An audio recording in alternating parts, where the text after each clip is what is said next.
হাই friends নমস্কাৰ মই শংকৰে মই মোৰ চেনেল অসম কুইজিলৈ সকলোকে স্বাগতম জনাইছোঁ বন্ধুসকল যিহেতু আপোনালোকে হয়তো বহুতো ভাল খবৰ অলৰেডি যোৱাকালিয়ে পাইছে কিন্তু মই তাৰ ওপৰত ভিডিঅ' বনোৱা নাছিলোঁ যিহেতু মই প্ৰায় ছ'চিয়েল মিডিয়াৰ পৰা প্ৰায় মই এইকেইদিন যিহেতু দূৰত আছিলোঁ সেইকাৰণে ভিডিঅ'টো বনোৱাত বহুতো লেট হৈছে যিসকল ব্যক্তিয়ে গম পাইছে এইটো ভিডিঅ' স্কিপ কৰিব পাৰে যদি গম নাপায় যিসকল ব্যক্তিয়ে এইটো ভিডিঅ' আপোনালোকে কমপ্লিটলি চাওক কিন্তু আমাৰ অসমৰ মুখ্যমন্ত্ৰী হিমন্ত বিশ্ব শৰ্মা ডাঙৰীয়াই যিহেতু APTCL ৰিজাল্টৰ সম্পৰ্কত এটা বহুতো গুড নিউজ গুড আপডেট দিছে কেতিয়া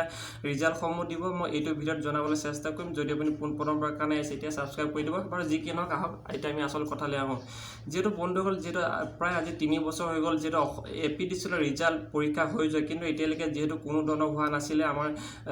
সৰ্বানন্দ সোণোৱালৰ দিনতো যেহেতু এনেকুৱা ধৰণৰ বহুতো হৈছিলে মানে ৰিজাল্টটো দিম বুলি এনেকুৱা ধৰণৰ বহুতো আছিলে কিন্তু লাষ্টত গৈ নিদিলে কিন্তু এবাৰ যেহেতু ফাইনেলি সেই দিন অৰ্থাৎ 3 বছৰ যেহেতু অপেক্ষা অন্ত পৰিব বুলি ক'ব পাৰি আৰু কেইটামান দিন আছে তাৰ পাছতে যেহেতু APTCL যি যাত্ৰা আছিল সেই ৰিজাল্টৰ সম্পৰ্কত সকলোবোৰ ৰিজাল্টসমূহ ঘোষণা কৰি দিব এটা আটাইতকৈ মানে ডাঙৰ কথাটো হ'ল যে ৰিজাল্ট কেতিয়া দিব সো 2-3 দিন এটা হিমন্ত বিশ্ব শৰ্মাই কোৱা মতে প্ৰায় 1600 পদত 2-3 দিনৰ ভিতৰতে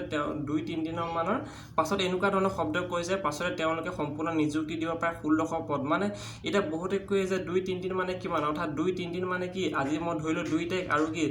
6 তাৰিখ বা 7 তাৰিখৰ ভিতৰত দিব নি এইটো কথা নহয় আসলে 2-3 দিন মানে এইটো বুজাইছে যে অতি কম সময় অৰ্থাৎ কম দিনৰ ভিতৰতে ৰিজাল্টসমূহ তেওঁলোকে ডিক্লেয়াৰ কৰি দিব আৰু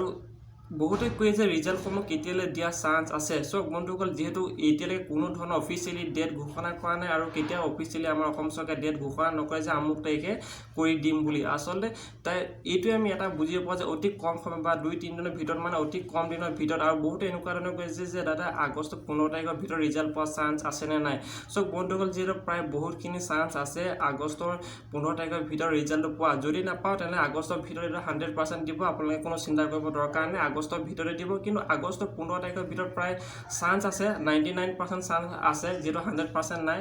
হয়তো দেৰিও হ'ব পাৰে কিন্তু প্ৰায় 99% আছে 15 তাৰিখৰ ভিতৰত ৰিজাল্টটো দিয়া আজিলৈ ইমানে ধন্যবাদ জয় অসম।